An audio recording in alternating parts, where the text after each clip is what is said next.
तो सभी दर्शकों को नमस्कार। मैं हूं प्रदीप कुमार और मेरे साथ अभी जुड़ चुके हैं एक्स रो ऑफिसर एन के सूद सर।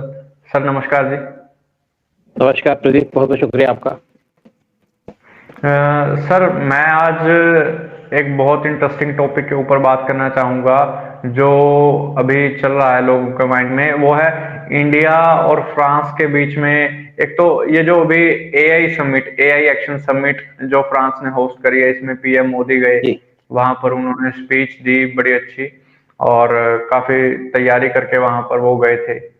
तो एआई समिट के क्या परिणाम रहेंगे, किस तरीके से एआई जो है आगे हमारी इकोनॉमी में कंट्रीब्यूट करेगा, और फ्रांस के और इंडिया के कैसे रिलेशंस हैं, और पिछले कुछ समय में क्या हमारी डिफेंस डील रही है, इन चीजों के ऊपर हम बात करेंगे। तो पहले हम एआई समिट से शुरू करते हैं कि जो एआई समिट अभी रिसेंटली हुई है, इसमें पीएम मोदी ने अपनी स्पीच दी थी, और स्पीच के दौरान ही उन्होंने शुक्रिया अदा भी किया, और उन्होंने जो वहाँ के प्रेसिडेंट है मैक्रोन, उनको अपने दोस्त के रूप में संबोधित किया। उन्होंने जब कहा था कि माय फ्रेंड प्रेसिडेंट मैक्रोन, है ना, तो उसके बाद उन्होंने बहुत सी चीजें वहां पर बताई कि किस तरीके से ये जो एआई है ये इकोनॉमी में अपना योगदान देगा, और आने वाले समय में अलग अलग देश, बड़े बड़े देश जो सुपर पावर्स कहलाते हैं, वो किस तरीके से इसको यूज करेंगे, किस तरीके से इसे यूज करेंगे। तो आप इसे किस नजरिए से देखते हैं बतौर एक रॉ ऑफिसर? देखिए, बेसिकली पीएम मोदी का बड़ा स्पेशल इंटरेस्ट रहता है हर एक चीज के अंदर। वो किसी को लाइटली नहीं लेते। जैसे एआई समिट होल्ड करनी थी, ये इंडिया और फ्रांस जॉइंटली होस्ट किया इन्होंने एआई समिट फ्रांस के अंदर। और यहाँ पे बड़ी बड़ी कंट्रीज के, सब बड़ी बड़ी कंट्रीज के जो टॉप लीडर्स थे वो पहुंचे थे। यूएस से उनके वाइस प्रेसिडेंट आए थे, जी आपके जर्मनी के वहां पे चांसलर वहां प्रेजेंट थे, और जी मैक्रोन तो सही वहां पे पीएम मोदी थे। एक्चुअली क्या है, इसको कहा जाता है फ्यूचर ऑफ द जनरेशन। मतलब जो अगली जनरेशन का जो काम होगा वो एआई के थ्रू किया जाएगा। अब पीएम जी मोदी की जो मैं स्पीच में सुन रहा था, पीएम मोदी जैसे स्पीच दे रहे थे, सारे के सारे लोग बड़े अटेंटिवली सुन रहे थे, और पीएम मोदी पूरी तैयारी करके जाते हैं। बड़ी हैरानी होती है मुझे देख करके कि पीएम मोदी कैसे तैयारी करते हैं, हर एक चीज के ऊपर कैसे इन्वॉल्व होकर काम करते हैं। वो किसी भी काम को अधूरा नहीं छोड़ते।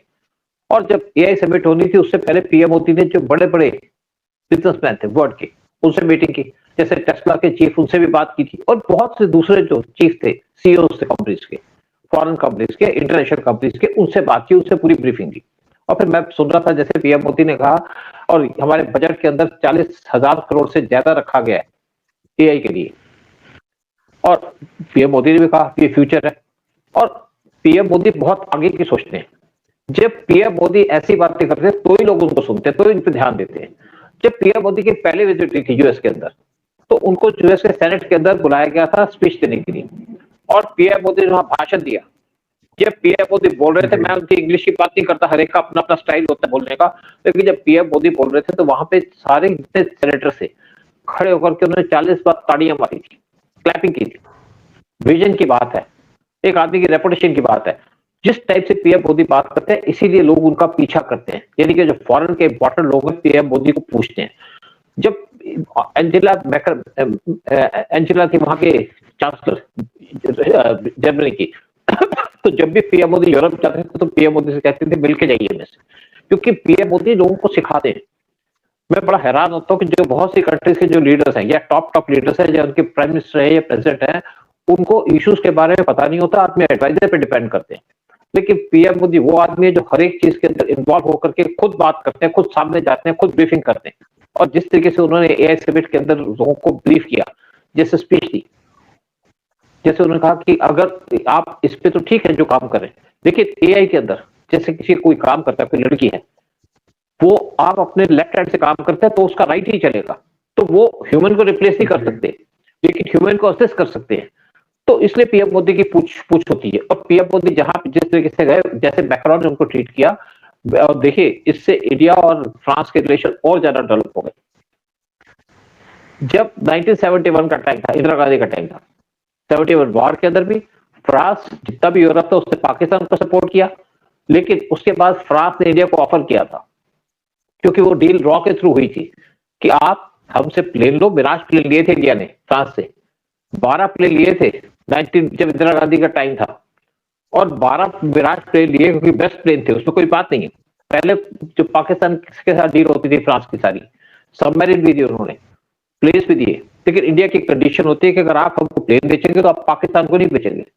उन्होंने 12 प्लेन दिए और वो आज 12 प्लेन इंडियन एयरफोर्स के पास काम कर रहे हैं। जब यहाँ पर बालाकोट हुआ था तब भी मिराज प्लेन को यूज किया गया था, क्योंकि स्पीड भी ज्यादा है, इनकी रेंज भी ज्यादा है।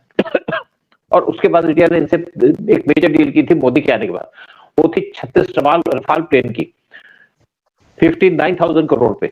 और आज हमारी जो एयरफोर्स है उसके सबसे एडवांस में आते हैं मिराज प्लेन, जबकि 4.5 जनरेशन के प्लेन है ये। और पीएम मोदी फ्रांस के अंदर गए तो एक काम करने नहीं गए, वहां पे कुछ डील साइन होनी है, डील साइन होनी है यहाँ पे 26 रफाल एम प्लेन की, और ये प्लेन खरीदे जा रहे हैं at a cost of ₹63,000 crore, क्योंकि हमारा जो एयरक्राफ्ट कैरियर है उसके लिए हमें रफाल एम प्लेन चाहिए, हमारी नेवी के लिए चाहिए। 22 प्लेन लिए जा रहे हैं सिंगल इंजन, 4 डबल इंजन, जो हमारे रफाल के ऊपर, जो हमारे एयरक्राफ्ट कैरियर के ऊपर लगेंगे, जो इंडिया ने इंडिजिनियसली बनाया।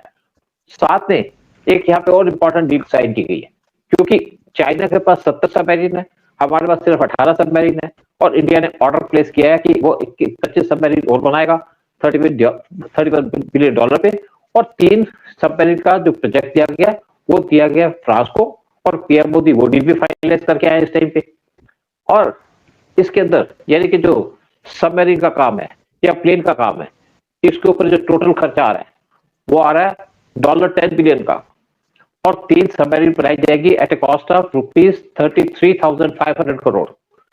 और इसके अंदर ये बनाई जाएगी in support of Mazagon dock limited, मतलब इंडिया के अंदर बनाई जाएगी, क्योंकि अगर सामान इंडिया के अंदर बनता है तो हमारे को किसी के ऊपर पूछना नहीं पड़ेगा टेक्नोलॉजी के लिए। और इंडिया ने दूसरी बात लोग पूछते हैं क्यों रफाल एम प्लेन लिए, क्योंकि हमारे पास रफाल फाइटर जेट्स हैं जिसकी पूरी की पूरी मेंटेनेंस इंडिया के अंदर की जाती है, और अगर हम उनसे और ज्यादा प्लेन लेंगे, रफाल एम सीरीज के प्लेन लेंगे, तो हमारी मेंटेनेंस यही हो सकेगी, ट्रेनिंग भी हो सकेगी, और ये हमको सूट करेगा, सस्ता भी पड़ेगा। और हमारे पायलट्स जो है पहले भी यूज्ड है फ्रांस प्लेन्स के, जो मिराज लिए थे, तो उनके पास जो रफाल एम लिए या रफाल ले रहे, उससे हमारे पायलट्स को ज्यादा प्रॉब्लम नहीं होगी, यानी कि वो एक्विटेड है इन प्लेन से। तो ये जो डील है ये इंडिया को सपोर्ट करती है, इंडिया के जो नीड्स है उसको सपोर्ट करती है। साथ में एक फ्रेंच कंपनी है सेफ्रॉन जो इंजन बनाती है, पहले हमने हेलीकॉप्टर बनाए थे, उसके इंजन भी सेफ्रॉन से लिए थे। अब एक एग्रीमेंट साइन किया गया है यहाँ पे इंडिया के डीआरडीओ के द्वारा कि 110 किलोवाट के जेट इंजन, ये जो 5th जनरेशन एएमसी प्रोजेक्ट के अंदर लगाए जाएंगे, वो फ्रांस के थ्रू साइन एग्रीमेंट किया गया, इंडिया के अंदर मैन्युफैक्चर होंगे। तो ये एक फ्रांस हमको टेक्नोलॉजी भी दे रहा है, इक्विपमेंट भी दे रहा है जो इंडिया को जरूरत है। तो इंडिया और फ्रांस के रिलेशन और ज्यादा मजबूत हो रहे हैं। और साथ में एक और एग्रीमेंट साइन किया गया फ्रांस के साथ, फ्रांस इंडिया को एक सप्लाई करना चाहता है छोटे छोटे रिएक्टर्स, न्यूक्लियर रिएक्टर्स, ताकि इंडिया, क्योंकि इंडिया की जरूरत है यहाँ पे और ज्यादा इलेक्ट्रिसिटी प्रोड्यूस करना। हम पहले क्या था कि इंडिया के अंदर जो इलेक्ट्रिसिटी प्रोड्यूस होती थी वो होती थी वाटर के थ्रू, फिर कोल के थ्रू, फिर न्यूक्लियर प्लांट लगे, फिर इवन एयर से हम इलेक्ट्रिसिटी प्रोड्यूस करते हैं। तो ये भी फ्रांस हमको प्रोवाइड कर रहा है। साथ में फ्रांस हमको जो भी हम चीज, जैसे फ्रांस ने एक और चीज ऑफर की है, जैसे आईएनएस विक्रांत है, उसके ऊपर तो ये हमारे रफाल एम लगेंगे, और इसको उन्होंने टाइम पीरियड दिया है कि 37 से 65 महीने के अंदर, यानी कि सारे के सारे प्लेन हमको सप्लाई करते जाएंगे। और ये प्लेन स्टार्ट होंगे 3 साल के बाद सप्लाई होने, और अगले 2 साल के अंदर को सारे प्लेन सप्लाई कर दिए जाएंगे। साथ एक और फ्रांस ने हमको ऑफर दिया है, उसने कहा क्योंकि इंडिया एक और इंडिजिनियस एयरक्राफ्ट कैरियर बना रहा है, हमारे पास सिस्टम में 2 एयरक्राफ्ट कैरियर है, तीसरे की जरूरत है हमको, वो इसलिए जरूरत है कि चाइना के पास 3 एयरक्राफ्ट कैरियर है, और चाइना 2050 तक 7 एयरक्राफ्ट कैरियर बनाएगा, तो इंडिया को भी काउंटर करना पड़ेगा। तो हम 3rd एयरक्राफ्ट कैरियर का प्रोजेक्ट क्लियर दे चुके हैं, लेकिन फ्रांस से कहा कि अगर आपको एयरक्राफ्ट कैरियर बनाना है तो आप न्यूक्लियर एयरक्राफ्ट कैरियर बनाइए, जिसका वेट होगा 76,000 टन। और अगर न्यूक्लियर एयरक्राफ्ट कैरियर होगा तो ये पानी के अंदर ज्यादा देर रह सकेगा, पेट्रोल की जरूरत कम होती है, स्पीड भी ज्यादा होती है, और इसके इंडिया से ये भी कंसिडर कर रहा है।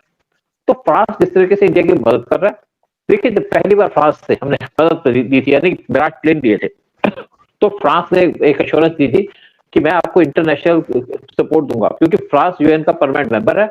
उस टाइम पे भी आज भी 5 यूएस जो यूएन के परमानेंट मेंबर्स हैं, यूएस, रशिया, चाइना, फ्रांस और ब्रिटेन। तो फ्रांस ने हमेशा इंडिया को सपोर्ट किया।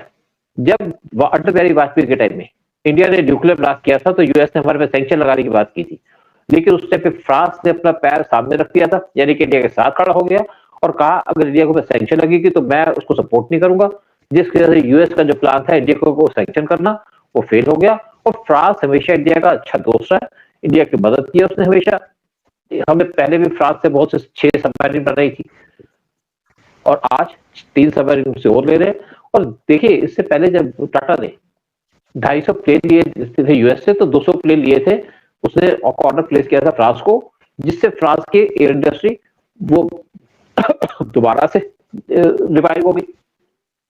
तो इंडिया आज बहुत बड़ी मार्केट है, तो वर्ल्ड आज इंडिया को खुश करना चाहता है। और पीएम मोदी का जो विजन है या पीएम मोदी का जिस तरीके से काम करने का तरीका है, उससे पूरा वर्ल्ड इंडिया को सपोर्ट करता है, सैल्यूट करता है। और आज इंडिया की इकोनॉमी बूस्ट कर रही है। आज हमारी इकोनॉमी 5वें नंबर पे पहुंची है और बहुत जल्दी यानी कि 2026 तक हमारी इकोनॉमी आ जाएगी 4थे नंबर पे, और फिर अगले 3 साल के अंदर हम 3रे नंबर पे आ जाएंगे। तो जिस तरीके से पीएम मोदी एक तरीके से हमारे विजन को लेकर आगे चल रहे हैं, देश की प्रोग्रेस को लेकर आगे चल रहे हैं, इंडिया को इसीलिए सल्यूट किया जाता है पूरे वर्ल्ड के अंदर। एक सवाल है कि ये जो अभी डील्स फ्रांस के साथ होने जा रही हैं, जैसे कि जो सबमरीन वाली डील है वो तो ऑलमोस्ट कंफर्म है, लेकिन ये जो दूसरी 26 रफाल वाली जो डील है, ऐसा कहा जा रहा है कि ये अभी कैबिनेट कमेटी के अप्रूवल के लिए पेंडिंग है, यानी कि उसका अप्रूवल अभी आया नहीं है। तो क्या आपको लगता है कि कैबिनेट इसको बहुत इजीली अप्रूव कर देगी? देखिए एक्चुअली इस कैबिनेट कमेटी और सिक्योरिटी वो सिर्फ वेट कर रही है पीएम मोदी के विजिट का। वहां पे फाइनल बात हो चुकी है, हमारी पहले भी उनसे सारी बात हो चुकी है। लेकिन जब पीएम मोदी इसको फाइनल गो हेड देंगे फ्रांस में विजिट करके और वापस आएंगे यूएस से, तो कैबिनेट कमेटी ऑन सिक्योरिटी इसको क्लियर कर देगी। देखिए कैबिनेट कमेटी ऑन सिक्योरिटी का क्या पर्पज है, ये कोई टांग नहीं अड़ाने को बैठी। ये सिर्फ ये है कि ये जो डील जो फाइनलाइज होती है हमारे रिलेशंस को देख करके उस पर स्टैंप लगाने की बात है और क्लियर होगी। इसमें क्या बात है, साथ में एक और बात चल रही है कि जैसे इंडिया को इस टाइप पे 114 फाइटर जेट चाहिए एएमसीए प्रोग्राम के अंदर, जिसके अंदर यूएस की फर्म है, वो भी चाहती है कि हम उनसे ले, जैसे उनके F-35 प्लेन।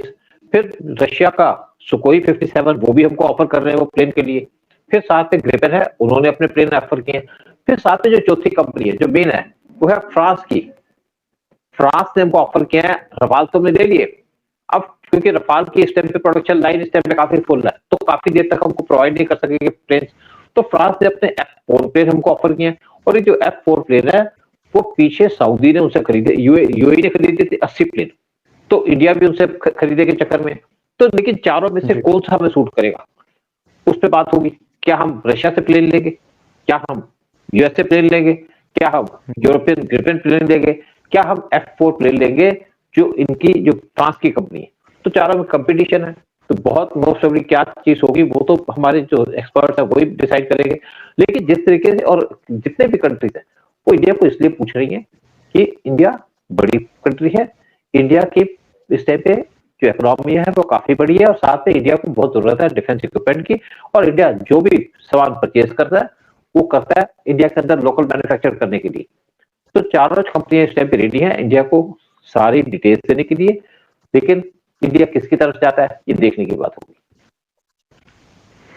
तो जुड़े रहिए हमारे साथ, और अगर सभी दर्शकों को ये वीडियो अच्छी लगी हो तो इसको लाइक करें, और जिस चैनल पर आप ये वीडियो देख रहे हैं उसको सब्सक्राइब जरूर करें। और सूद सर की और वीडियोस देखने के लिए सर के चैनल को सब्सक्राइब कीजिए और जुड़े रहिए हमेशा हमारे साथ ऐसी और वीडियोस के लिए। तो जय श्री राम। जय श्री राम। जय श्री